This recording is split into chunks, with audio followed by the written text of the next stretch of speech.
ಆತ್ಮೀಯ ಸ್ನೇಹಿತರೆ, ನಾನು ನಿಮ್ಮ ಪ್ರೀತಿಯ ಹುಡುಗ ಪುನೀತ್ ಧ್ವನಿ ಚಾನಲ್ಗೆ ತಮ್ಮೆಲ್ಲರಿಗೂ ಕೂಡ ಸ್ವಾಗತವನ್ನು ಬಯಸ್ತಾ ಇದ್ದೇನೆ. ಸ್ನೇಹಿತರೆ, ನಾನು ಇಂದು ತಮಗೆಲ್ಲ ಪರಿಚಯಿಸುತ್ತಿದ್ದೇನೆ ಒಬ್ಬ ಅಸಾಮಾನ್ಯ ಬಾಲಕನ ಬಗ್ಗೆ. ಬನ್ನಿ ನೋಡೋಣ ಈ ವಿಡಿಯೋದಲ್ಲಿ ಆ ಛಲದಂಕ ಮಲ್ಲನ ಜೀವನ ಚರಿತ್ರೆ. ಆತ್ಮೀಯ ಸ್ನೇಹಿತರೆ, ನಾವು ಇಂದು ಬಂದಿರುವುದು ನಡಗುರ್ಕಿ ಎಂಬ ಪುಟ್ಟ ಗ್ರಾಮಕ್ಕೆ. ಇದು ಚಿಂತಾಮಣಿಯಿಂದ ಸುಮಾರು 10 ಕಿಲೋಮೀಟರ್ ಅಂತರದಲ್ಲಿದೆ. ಈ ಪುಟ್ಟ ಗ್ರಾಮದ ಪೂರನೆ ಜಶ್ವಂತ್. ಇವನು ಕೀರ್ತನ ಇಂಟರ್ ನ್ಯಾಷನಲ್ ಸ್ಕೂಲ್ನಲ್ಲಿ 7ನೇ ತರಗತಿಯಲ್ಲಿ ವ್ಯಾಸಂಗ ಮಾಡುತ್ತಿದ್ದಾನೆ. ತನ್ನ ಕನಸುಗಳನ್ನು ಕಟ್ಟಿಕೊಂಡಿದ್ದಾನೆ. ದೈಹಿಕ ಸವಾಲುಗಳಿದ್ದರೂ ಪ್ರತಿದಿನ ಶಾಲೆಗೆ ಬರುವ ಅವನ ಹಂಬಲ ನಮ್ಮೆಲ್ಲರಿಗೂ ಮಾದರಿ. ಹಾಗಾದ್ರೆ ಸ್ನೇಹಿತರೆ, ಜಶ್ವಂತ್ ಜಯದ ಕ್ಷಣದಲ್ಲಿ ಯಾವ ರೀತಿ ಅನುಭವವನ್ನು ಹೊಂದ, ಅಭ್ಯಾಸವನ್ನು ಯಾವ ರೀತಿ ಮಾಡ್ತಾನೆ ಮತ್ತು ಅವನ ಕಷ್ಟದ ಹಾದಿ ಹೇಗಿತ್ತು, ಅವನಿಗೆ ಪ್ರೇರಣೆ ನೀಡಿದ ವ್ಯಕ್ತಿಗಳು ಯಾರು ಅಂತ ಅವನ ಅನುಭವದಲ್ಲೇ ಕೇಳಿ ತಿಳಿಯೋಣ ಬನ್ನಿ. ಜಶ್ವಂತ್, ಈಗ ನಿನಗೆ ಗೊತ್ತು ಹುಡ್ದಾಗಿಂದ ಕೈ ನಿನಗೆ ಪ್ರಾಬ್ಲಮ್ ಇದೆ ಅಂತ, ಆದರೂ ಸಹ ಈ ಸಾಧನೆ ಮಾಡಲಿಕ್ಕೆ ನಿನಗೆ ಶಕ್ತಿ ತುಂಬಿದವ್ರು ಯಾರು ಪುಟ? ಸರ್, ನಂಗೆ ಹಂಗೇನು ಬೇಜಾರಾಗ್ತಾ ಇರಲಿಲ್ಲ ಸರ್. ನಮ್ಮಪ್ಪ ನಮ್ಮಮ್ಮ ಯಾವತ್ತೂ ಎತ್ಕೊಂಡು ಪ್ರಾಕ್ಟೀಸ್ ಮಾಡು, ನಿನ್ನ ಕೈಲಾಗತ್ತೆ, ನೀನು ಯಾವತ್ತೋ ಒಂದಿನ ಅದು ಗತ್ಕೊಂಡು ಬರ್ತೀಯ ಅಂತ ಹೇಳ್ತಾ ಇದ್ದೆ ಸರ್. ಅದ್ರಿಗೆ ನಾನು ಪ್ರಾಕ್ಟೀಸ್ ಮಾಡಿ ಚೆನ್ನಾಗಿ ಪರ್ಫಾರ್ಮೆನ್ಸ್ ಕೊಟ್ಟೆ ಸರ್. ಜಶ್ವಂತ್, ಈಗ ಲಾಂಗ್ ಜಂಪ್ ಬಗ್ಗೆ ನಿನಗೆ ಆಸಕ್ತಿ ಹೆಂಗೆ ಮೂಡ್ತು? ಸರ್, ಚಿರಂತನ ಅಂತ ನಮ್ಮ ಸ್ಕೂಲಲ್ಲಿ ಒಬ್ಬ ಅಣ್ಣ ಇದ್ದ ಸರ್. ಅಣ್ಣ ಸ್ಟೇಟ್ ಲೆವೆಲ್ಗೆ ಹೋಗಿ ಚೆನ್ನಾಗಿ ಗತ್ಕೊಂಡು ಬರ್ತಾ ಇದ್ದೆ ಸರ್. ಅದ್ರಿಗೆ ಲಾಂಗ್ ಜಂಪ್ ಚೆನ್ನಾಗಿ ಎಗರ್ತಾ ಇದೆ ಸರ್. ನಾನು ಒಂದ್ಸರಿ ಎಗರಕ್ಕೆ ಟ್ರೈ ಮಾಡಿದೆ ಸರ್. ಇದು ಪಿ ಟಿ ಸರ್ ಎಗರ್ದೆ ಸರ್. ಚೆನ್ನಾಗಿ ಎಗರ್ತೀಯ, ಪಿ ಟಿ ಸರ್ ಎತ್ಕೊಂಡು ಪ್ರಾಕ್ಟೀಸ್ ಮಾಡು, ನಿನಗೂ ಪ್ಲೇಸ್ ಆಗುತ್ತೆ, ಯಾವಾಗನ ಒಂದಿನ ನಾನು ಮಾಡಿಸ್ತೀನಿ ಅಂದ ಸರ್. ಜಶ್ವಂತ್, ಈಗ ನೀನು ಲಾಂಗ್ ಜಂಪಲ್ಲಿ ವಿನ್ ಆಗಬೇಕಾದ್ರೆ ಪ್ರಾಕ್ಟೀಸ್ ಮಾಡ್ತಾ ಇದ್ದಲ್ಲ, ನೀನು ಎಷ್ಟೊತ್ತು ದಿನಕ್ಕೆ ಪ್ರಾಕ್ಟೀಸ್ ಮಾಡ್ತಾ ಇದ್ದೆ ಪುಟ? ಸರ್, ಪಿ ಟಿ ಸರ್ ಪೀಡ್ ಅಂತ ಒಂದು ದಿನ ಇಡ್ತಾ ಇತ್ತು ಸರ್. ಒಂದು ಪೀರಿಯಡ್ ಇಡ್ತಾ ಇತ್ತು ಸರ್. ಆ ಪೀರಿಯಡಲ್ಲಿ ಪ್ರಾಕ್ಟೀಸ್ ಕೊಡ್ತಾ ಇದ್ದೆ ಸರ್. ಯಾವತ್ತು ಬೆಳಗ್ಗೆ ಹೊತ್ತು ಕೂಡ ಮನೇಲಿ ಪ್ರಾಕ್ಟೀಸ್ ಮಾಡ್ತಾ ಇದ್ದೆ ಸರ್. ಮತ್ತು ಸ್ಕೂಲ್ಗೆ ಹೋಗ್ತಾ ಇದ್ದೆ ಸರ್. ನಂಗೆ ಅಂತ ಇದು ಏನೂ ಅನಿಸ್ಲಿಲ್ಲ ಸರ್. ಕಷ್ಟ ಏನು ಅನಿಸ್ಲಿಲ್ಲ? ಇಲ್ಲ ಸರ್. ಈಗ ಸ್ಟೇಟ್ ಲೆವೆಲ್ಗೆ ಹೋಗಿ ಗೋಲ್ಡ್ ಮೆಡಲ್ ವಿನ್ ಆದಲ್ಲ, ಆ ಕ್ಷಣದಲ್ಲಿ ನಿಂಗೆ ಏನು ಅನಿಸ್ತು ಪುಟ? ಸರ್, ನಾನು ಕಷ್ಟ ಬಿದ್ದಿದ್ದಕ್ಕೆ ಗೋಲ್ಡ್ ಮೆಡಲ್ ತಂದಿದ್ದಕ್ಕೆ ತುಂಬ ಖುಷಿ ಆಯ್ತು ಸರ್. ನಮ್ಮಪ್ಪ ನಮ್ಮಮ್ಮ ಮನೇಲಿ ಎತ್ಕೊಂಡ್ಬಂದರೆ ಇನ್ನೂ ಭಾಳ ಖುಷಿ ಪಡ್ತಾರೆ ಸರ್. ರೋಲ್ ಮಾಡಲ್ ಇಟ್ಕೋತಾರೆ. ನಿನಗೆ ರೋಲ್ ಮಾಡಲ್ ಯಾರು? ವಿರಾಟ್ ಕೊಹ್ಲಿ. ಯಾಕೆ ವಿರಾಟ್ ಕೊಹ್ಲಿ ಅಂದರೆ ನಿನಗೆ ಅಷ್ಟು ಇಷ್ಟ? ಸರ್, ವಿರಾಟ್ ಕೊಹ್ಲಿ ಚೆನ್ನಾಗಿ ಆಡ್ತಾರೆ ಸರ್. ಯಾವತ್ತು ಟಿ ವಿಯಲ್ಲಿ ನೋಡ್ತೀನಿ ಸರ್. ಅವರು ಆಡೋದು ನೋಡಿ ನನಗೆ ತುಂಬ ಖುಷಿ ಆಗುತ್ತೆ ಸರ್. ಅದ್ರಿಗೆ ನಾನು ಅವ್ರ ಥರ ಯಾವತ್ತಾನ ಒಂದಿನ ಆಗಬೇಕು ಅಂದ್ಕೊಂಡಿದ್ದೀನಿ ಸರ್. ಜಶ್ವಂತ್, ಜೀವನದಲ್ಲಿ ಏನು ಗುರಿ ಇಟ್ಕೊಂಡಿದ್ಯಾ ಪುಟ ನೀನು? ಸರ್, ನಾನು ಇನ್ನೂ ಅಭ್ಯಾಸ ಮಾಡಿ ಒಲಿಂಪಿಕ್ನಲ್ಲಿ ಭಾರತಗೆ ಒಂದು ಮೆಡಲ್ ತಂದುಕೊಡ್ಬೇಕು ಅಂತ ಅಂದ್ಕೊಂಡಿದ್ದೆ ಸರ್. ನನ್ನ ಗುರಿ. ವೆರಿ ಗುಡ್, ಒಳ್ಳೆ ಗುರಿ ಇಟ್ಕೊಂಡಿದ್ಯಾ ಪುಟ. ಸ್ನೇಹಿತರೆ, ಅವನ ಜೀವನದಲ್ಲಿ ಪಟ್ಟಂತಹ ಕಷ್ಟಗಳ ಬಗ್ಗೆ ಅವರ ಮನೆಯವರ ಅನಿಸಿಕೆಯನ್ನು ನಾವೇ ಕೇಳಿ ತಿಳಿಯೋಣ ಬನ್ನಿ. ಆತ್ಮೀಯರೇ, ಈಗ ನಮ್ಮ ಜೊತೆ ಇರ್ತಕ್ಕಂಥದ್ದು ಜಶ್ವಂತ್ ಅವರ ತಂದೆ ಆಗಿರ್ತಕ್ಕಂಥ ನರಸಿಂಹಮೂರ್ತಿಯವರು, ಹಾಗೆ ತಾಯಿ ಆಗಿರ್ತಕ್ಕಂಥ ನಾಗಮಣಿ ಅವರು ನಮ್ಮ ಜೊತೆ ಇದ್ದಾರೆ. ಜಶ್ವಂತರ ಬಗ್ಗೆ ಇನ್ನಷ್ಟು ಮಾಹಿತಿಯನ್ನು ನಾವು ತಿಳ್ಕೊಳ್ಳೋಣ. ಅಣ್ಣ, ಜಶ್ವಂತ್ಗೆ ಈ ಪ್ರಾಬ್ಲಮ್ ಯಾವಾಗಿಂದ ಇದೆ ಅಣ್ಣ? ಸರ್, ಹುಟ್ಟಿದಾಗಿಂದ ಹಂಗಿದೆ ಸರ್. ಅದು ಹೌದಾ? ಹುಟ್ಟಿನಿಂದಲೇ ಈ ಪ್ರಾಬ್ಲಮ್ ಇದೆ ಅಣ್ಣ. ಈಗ ಬಾಲ್ಯದಿಂದ ಅಂದರೆ ಚಿಕ್ಕ ವಯಸ್ಸಿಂದ ಜಶ್ವಂತ್ ಎಂಥ ಗುಣನ ಹೊಂದಿದ್ದಣ್ಣ? ಸರ್, ಒಳ್ಳೆ ಗುಣ ಇದು. ಏನರಲ್ಲಿ ಫಾಸ್ಟ್ ಆಗಿದ್ದಾನೆ. ಏನು ಮಾಡಬೇಕು ಅಂದ್ರೆ ಇಂಟ್ರೆಸ್ಟಾಗಿ ಮಾಡ್ತಾನೆ.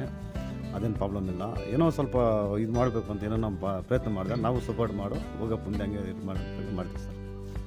ಈಗ ಕ್ರೀಡಾ ಕ್ಷೇತ್ರದಲ್ಲಿ ಭಾಳ ಮುಂದೆ ಹೋಗಿದ್ದಾನೆ. ಇನ್ನು 7ನೇ ತರಗತಿಗೇನೆ ಅವನು ರಾಜ್ಯ ಮಟ್ಟದಲ್ಲಿ ಪ್ರಶಸ್ತಿಯನ್ನು ತಂದಿದ್ದಾನೆ. ಇನ್ನು ಮುಂದಕ್ಕೆ ಜೀವನದಲ್ಲಿ ಅವನು ಏನಾಗಬೇಕು ಅಂತ ತಾವು ಬಯಸ್ತೀರಿ ಅಣ್ಣ? ಸರ್, ಆ ಹುಡುಗ ಹೆಂಗೆ ಇದು ನಾನು ಇದರಲ್ಲಿ ಓದ್ತೀನಿ, ಫಾಸ್ಟಾಗಿ ನಾನು ಬೆಳಿತೀನಿ ಅಂದರೆ ಅದು ಸಪೋರ್ಟ್ ನಾವು ಮಾಡ್ತೀರಿ. ಅದು ಹಂಗೆ ಥರ ಬೆಳೆಸ್ಕೊಂಡು ಹೋಗ್ಬೇಕು. ನಾವು ಏನು ಅಂದರೆ ಸಪೋರ್ಟ್ನಾಗಿರ್ತೀವಿ ಸರ್. ಅದು ತುಂಬ ಧನ್ಯವಾದಗಳು ಅಣ್ಣ, ಈ ಒಂದು ಮಾಹಿತಿಯನ್ನು ನಮ್ಮೊಂದಿಗೆ ಹಂಚಿಕೊಂಡಿದ್ದಕ್ಕೆ. ಅಭಿ, ಈಗ ಸ್ಟೇಟ್ ಲೆವೆಲಲ್ಲಿ ನಿನ್ನ ತಮ್ಮ ಜಶ್ವಂತ್ ಫಸ್ಟ್ ಪ್ಲೇಸ್ ಬಂದು ಗೋಲ್ಡ್ ಮೆಡಲ್ ಗೆದ್ದಿದ್ದಾನೆ. ನಿನಗೇನಿಸ್ತು ಅಭಿ? ಅದು ಬಹಳ ಖುಷಿ ಆಯಿತು. ಯಾಕಂದರೆ ಅವ್ನು ಹುಟ್ಟಿದಾಗ ನಮ್ಮ ಅಪ್ಪ ನಮ್ಮ ಅಮ್ಮ ಜಾಸ್ತಿ ಅಂದರೆ ಅಂದರೆ ಜಾಸ್ತಿ ದುಃಖ ಪಟ್ಟಿದ್ದಾರೆ. ಆ ಒಂದು ಎಷ್ಟು ದುಃಖ ಪಟ್ಟಿರೋ 2ರಷ್ಟು 3ರಷ್ಟು ಖುಷಿಯನ್ನು ಅವ್ನು ಇವಾಗ ತಂದುಕೊಟ್ಟಿದ್ದಾನೆ.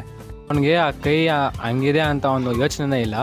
ಅವನು ಫ್ರೆಂಡ್ಸ್ ಹತ್ರ ಎಲ್ಲ ಕಾಮನ್ ಆಗಿ ಇರ್ತಾನೆ. ಆದರೆ ಯಾವುದೇ ಒಂದು ಕೆಲಸನಾಗಲಿ ಒಂದು ಸ್ಪೋರ್ಟ್ಸ್ ಆಗಲಿ ಅವನು ಸ್ಟಾರ್ಟ್ ಮಾಡಿದೆ ಅಂದರೆ ಅದನ್ನ ಸಾಧಿಸೋವರೆಗೂ ಹಿಂದೆ ಬರಲ್ಲ. ಎಷ್ಟೇ ಕಷ್ಟ ಆಗಲಿ ಏನೇ ಇಲ್ಲ ಅದನ್ನ ಸಾಧಿಸ್ತಾನೆ.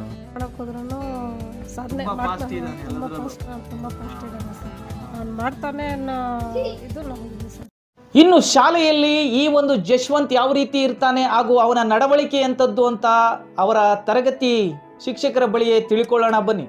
he is a disabled, but he never thought that he is a disabled person, and now he became a success with all his passion and spirit, and he remarked his spirit and determination.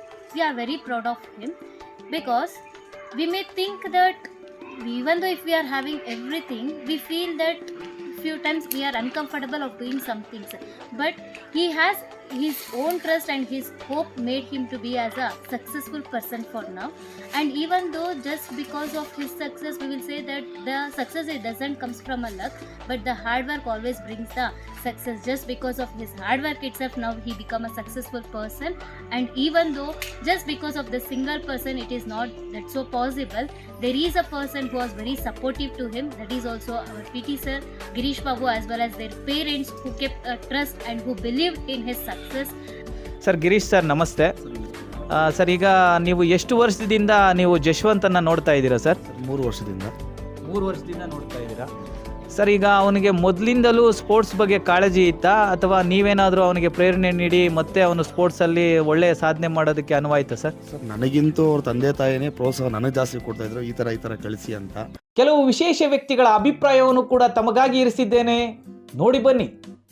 ಸಂತೋಷ ಆಗುತ್ತೆ, ಯಾಕಂದರೆ ಎಲ್ಲೋ ಒಂದು ಕಡೆ athletics ಅನ್ನೋದು ನಶಿಸಿ ಹೋಗ್ತಾ ಇತ್ತು ಅನ್ನೋಂಥ ಸಂದರ್ಭದಲ್ಲಿ ಮತ್ತೊಂದು ಜೀವ ಉಟ್ಕೊಂಡು ರಾಜ್ಯ ಮಟ್ಟಕ್ಕೆ ನಮ್ಮ ತಾಲೂಕನ್ನ ಏರಿಸಿದ್ದಾರೆ.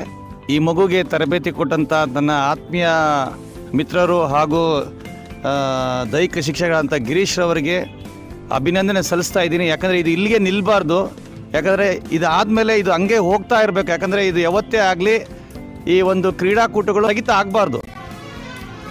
ಮುಂದಿನ ಪೀಳಿಗೆಗೂ ಸಹ ಈ ಒಂದು ಮಗು ಯಶಸ್ವಿ ಆಗಲಿ ಅಂತ ಆಶಿಸ್ತಾ, ಆ ಮಗು ಇನ್ನೂ ಹೆಚ್ಚಿನ ತರಬೇತಿಯನ್ನು ಪಡೆದು ರಾಷ್ಟ್ರ ಮಟ್ಟದಲ್ಲಿ ಪದಕವನ್ನು ಪಡೆದು ರಾಷ್ಟ್ರೀಯ ಮಟ್ಟದಲ್ಲಿ ಭಾಗವಹಿಸಲಿ ಅಂತ ನಮ್ಮ ತಾಲೂಕಿನ ವತಿಯಿಂದ, ನಮ್ಮ ಸಂಘದ ವತಿಯಿಂದ ನಾನು ಹಾರೈಸುತ್ತಿದ್ದೇನೆ.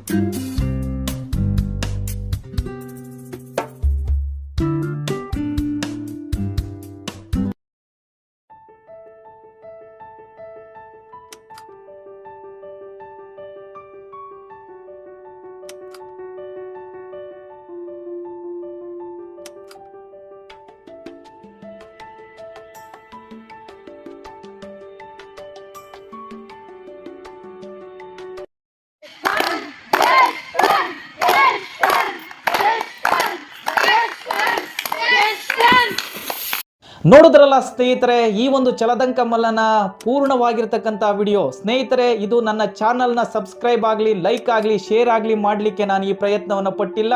ಕೇವಲ ಇಂತಹ ಪ್ರತಿಭೆಗಳಿಂದ ನಿಮ್ಮ ಮಕ್ಕಳು ಆ ಛಲವನ್ನು ಸಾಧಿಸಬೇಕು ಎಂಬತಕ್ಕಂಥ ಮನೋಭಾವ ನನ್ನದಾಗಿದೆ.